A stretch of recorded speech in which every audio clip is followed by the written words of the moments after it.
All right, we are in progress with Rachel Taggart. Welcome back, Film Fam. Rachel, thank you for being on the show. Thank you so much for having me. I'm excited to be here. You're awesome. Rachel Taggart is filmmaker, director, producer. We're going to be talking about Souvenirs. Rachel, can you intro yourself, please? Yeah, I am a filmmaker. I started out as an actor and spent 35 years on the stage, and then shifted into being an on-screen actor. And then during COVID, kind of accidentally acted and produced a short film, and that kind of started me out on my producing journey, and then into directing. Is the Souvenirs a short film you're talking about? No, Oh, actually, this was different one. a film that was shot in the UK called The 31st Amendment, which was a dystopian kind of take on uh, the Hunger Games and Call of Duty, but it was older people being thrown into an arena. So, Okay. Okay. All right. Cool. Because sometimes I miss, like, I'll be like, well, I didn't see you in Souvenirs, but right. I just want to confirm. Okay. So Souvenirs, we're going to talk about that today. It is a deep subject. One of the most disturbing things that we could talk about, quite frankly. When we're dealing with a power struggle between a child and an adult and pedophilia and that whole gamut of cyclical abuse, which you touch upon in terms of the cyclical abuse. Um, you know, so that's kind of a sort of a disclaimer, I guess you would say. That said, can you please share the narrative of the film? And then I'll fill in any gaps for those who haven't seen it. Yeah, so the film starts with two female cops in a car who are staking out an unknown subject. We don't know who this person is or what they've done. He leaves his apartment and they enter the apartment looking for evidence that they've got a warrant for. And they find evidence that he is a pedophile, and in the form of a whole bunch of photographs, Yeah. um, old photographs of children. And the older of the two cops sees a picture of herself as a child and realizes that this guy is the same guy who abused her when she was 8 years old and he was 18 and just starting out on his career. Um, and then he comes home and she is kind of faced with the moral dilemma of this guy standing in front of her. Does she take her gun and take justice into her own hands, or does she trust the justice system? And yeah, that's all I'm going to say. Awesome, Rachel. Thank you. So yes, he's an older guy. He's been doing this for years. But, they found a ton of evidence on him. Great setup, great intro. It's wonderful coming into directing, having acting experience and such an abundance of acting experience. Being on the stage, is really a wonderful experience in itself. So that said, you've been in this world for a while and now you've switched into kind of a newer framework, different lens, different. There's certainly different kind of rules, Yeah, systematic structures of working on the set versus stage. So that said, we might kind of refer to that. The real deal, and what's interesting from a couple of perspectives in this short film is that yes, you set up this, vengeance into your own hands, or do you trust the system? And when I was taking notes on it, it wasn't so much trusting the system, but it was being of service. That's what I took it as. That was the choice. Do you serve a higher order of justice? And she's a police officer. She has a level of service, and her role is to serve in this capacity. yeah, So that was kind of my take, revenge versus service. yeah, Um, Irrespective, that's the moral dilemma. But there's something that's instructing that moral dilemma, which makes this film unique in that when he, the perpetrator, is sitting in the chair and they've got him cuffed, and he looks in her eyes and she's holding the weapon and considering, and he's saying, "Go ahead and end it." Mm, Um, they have that exchange where he says, how he's been trying to capture something in their eyes, mm. right? And we, as an audience, are considering what is that he's trying to capture. That's sort of his reason for doing this. And it is made clear that there's some identification. He also has been victimized. That seems to be in the narrative. And he tells her, "Oh, you know that look." So now I think the audience has a really good understanding of, okay, here's sort of the dynamic of what's going on. Here's sort of the nuance of it. You directed it, produced it, you spent a lot of time working with it. What is it that you identified with this film on a personal level that made you say, okay, I want in? Yeah.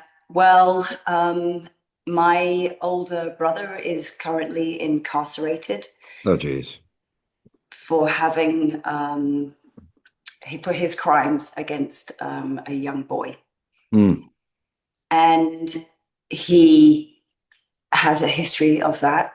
I just needed, I think, on a personal level, to tell that story. mm, And so for me, part of really, I am the cop, mm, and her journey is, it was a cleansing for me on mm, a very personal level.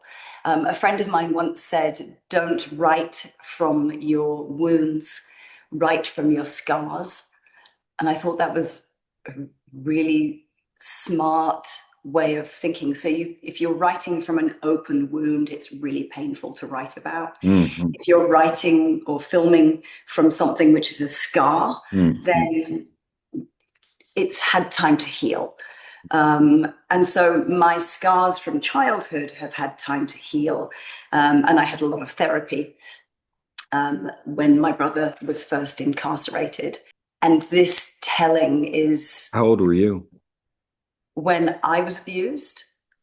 I was I was 6 when my abuse started, and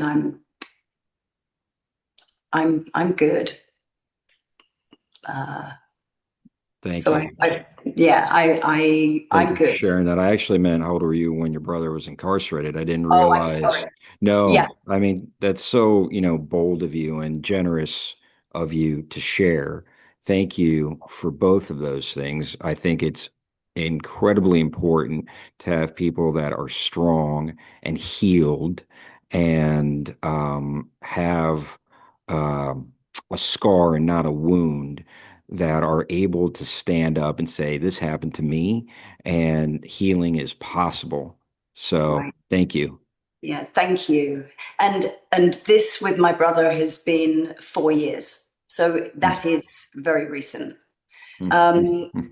I would love to just say as well that I'm working with a charity for sexual assault survivors called PAVE, PAVE, and we're kind of collaborating on getting the film seen by survivors and Mm. having Q&As afterwards, and Yeah, really kind of helping them through art to process their own traumas. And that's a really powerful, I think art is such a powerful medium in its many mediums, a powerful form of being able to not only express a mental, emotional journey, whether a physical, a spiritual journey, but also to help other people to carry on in their journeys and kind of get through stuff as well. So totally. No doubt about it. And that brings us to the second question. You've lived this experience in several ways, having a family member who's sick and was an offender, and yourself having experienced it at an early age. I'm so sorry. I can't imagine. And having that unique experience and going through this film and making this with the writer, Mark Sawyer. Hmm. Now that you're done, you're on the other side of it. You put your heart and soul into this production, and you are watching it, and you are looking at it from the lens of, well, what have you created? What is this work? And what is it saying? Mm.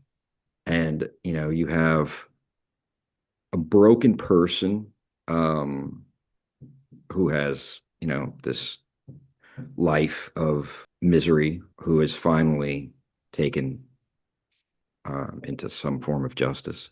Hmm. And then you have another broken person who has committed her life to service and to finding people who are doing this so it doesn't happen again, trying to Yeah. protect other people from this. So these two roads that you can go on. And then you have this sort of cryptic line that's being exchanged between these two people that have these alternate paths. One was hurt and decided to help others, one was hurt and decided to go on this other path and not Yeah. seek help for themselves. Hmm. So while trying to capture this enigmatic line of trying to capture something in their eyes. So that what is it that you see as the difference between the two? What is it that this person is trying to capture? What is the significance of these photos and and what is it the work telling you when you watch it? Something that I would love to just point out is that I did a lot of work with Mark Sawyer, who is the writer. One of the really important things that I wanted to capture with the pedophile was that he is able to go under the radar. He is very, very normal and is somebody who you wouldn't look at and go, "Ooh, there's something creepy about him." That's the point, is that he is an ordinary guy to the outside world. He's the person who at the supermarket bags his own groceries and chats with the checkout operator. And, so he's able to integrate into the world very, very seamlessly. He wasn't some, mustache twizzling villain.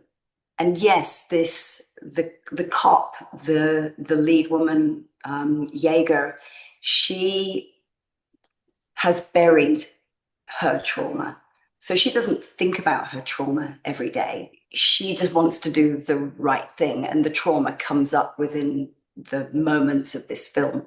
I am left with, in the telling of this film, that this is a story about a really strong woman who faces this trauma of the past and makes a life-changing decision on how she is going to handle that, and how can she put the little girl inside and give her a sense of peace.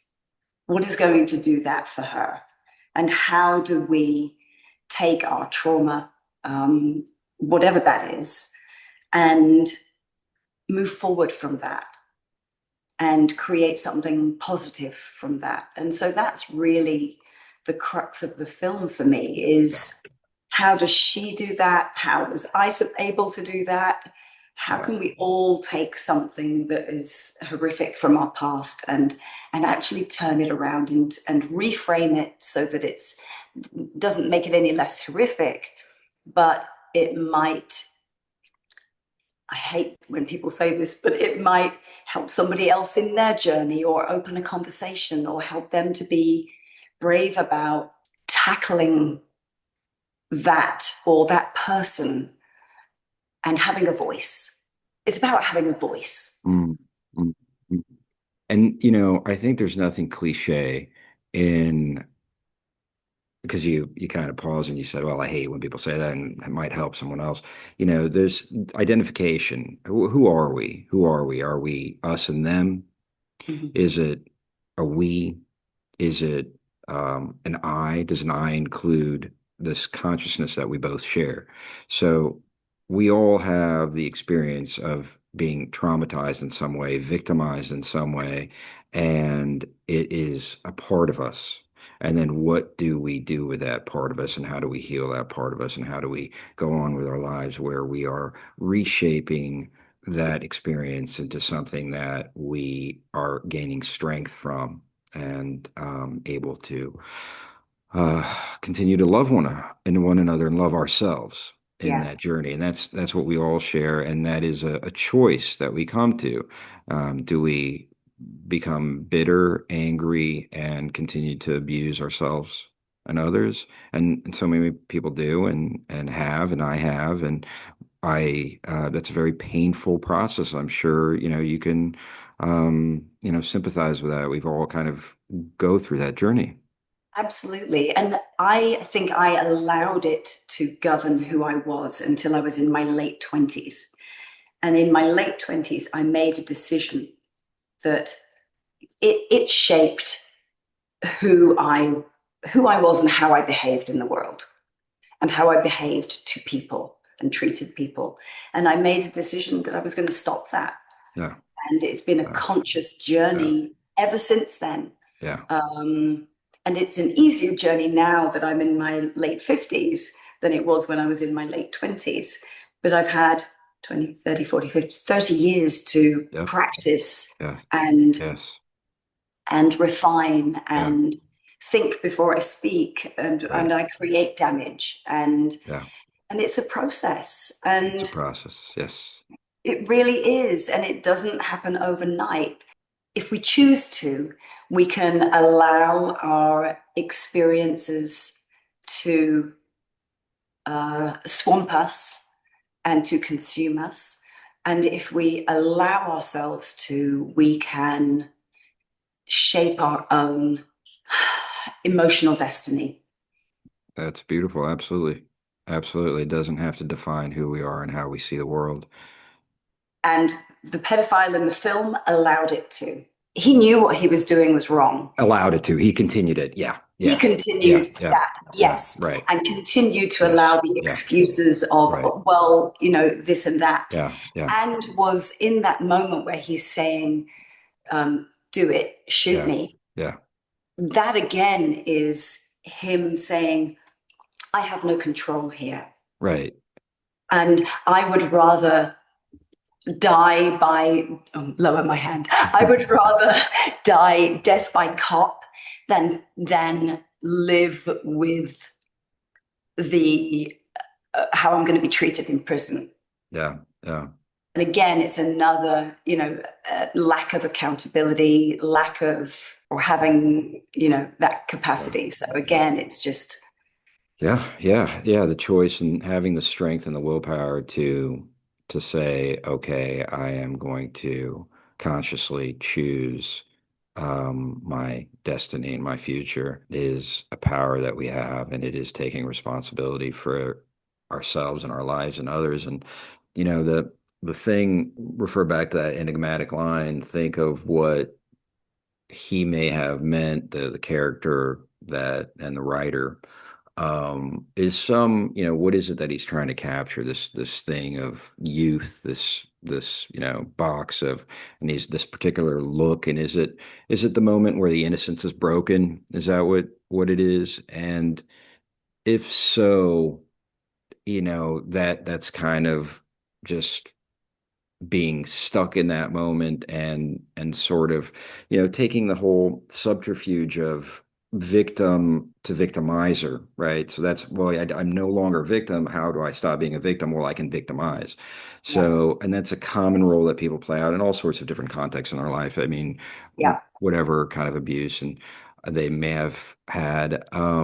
So how do we find that strength? How do we come to that point where we are conscious and making choices from Mm, a perspective of, I can accept what happened to me, mm. and it's not going to define me. I think that's the $1 million question, isn't it? And I think that people go through their entire lives and don't have an aha moment. And it's very easy to go through life without having an aha moment. I think to have that moment and to make a shift takes just a level of honesty that some people aren't necessarily prepared to face. Put a mirror Yeah, yeah. No, I in love front of that. the face. I think that's where it starts.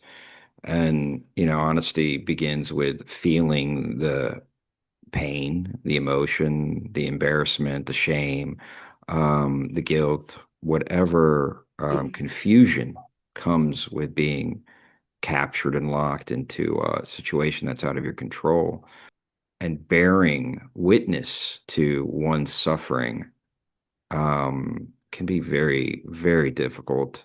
Uh, so, but it's essential in order to heal. Yeah. And I feel like, there's the element of bearing witness to what you have suffered, but then also bearing witness to what you then put out in the world as a Yes, result. yes, And yes, we can't change the experiences that we have had foisted on us, but we yeah. can change how we then put ourselves out into the world. Absolutely. And then there's the last piece of it, which is a piece that is, in this context, the most, challenging is how do you find compassion for the people who do this and not say, well, it's them. Oh, it's them. How do you how do you create a place where you can come to forgiveness? Mm. And yeah, I'm not sure I know the answer to that. Yeah. Just on a personal level, Yeah, I please. Thank you. forgave my brother years ago when I was 20, but I also never trusted him fully Yeah, of after that. Um, course. and and it wasn't a surprise to me. I was horrified when I got a phone call that my brother had been arrested, but I wasn't surprised by it. Mm, mm, mm. And so I think there's this the concept of forgiveness is one thing, and then the concept of how you interact and have a relationship is perhaps a different thing. Yeah, no, absolutely. I mean, it reminds me of I think it's a Arabic Muslim saying that, trust in Allah, but tie up your camel. It's a heavy, complicated piece, and there is hope Yeah.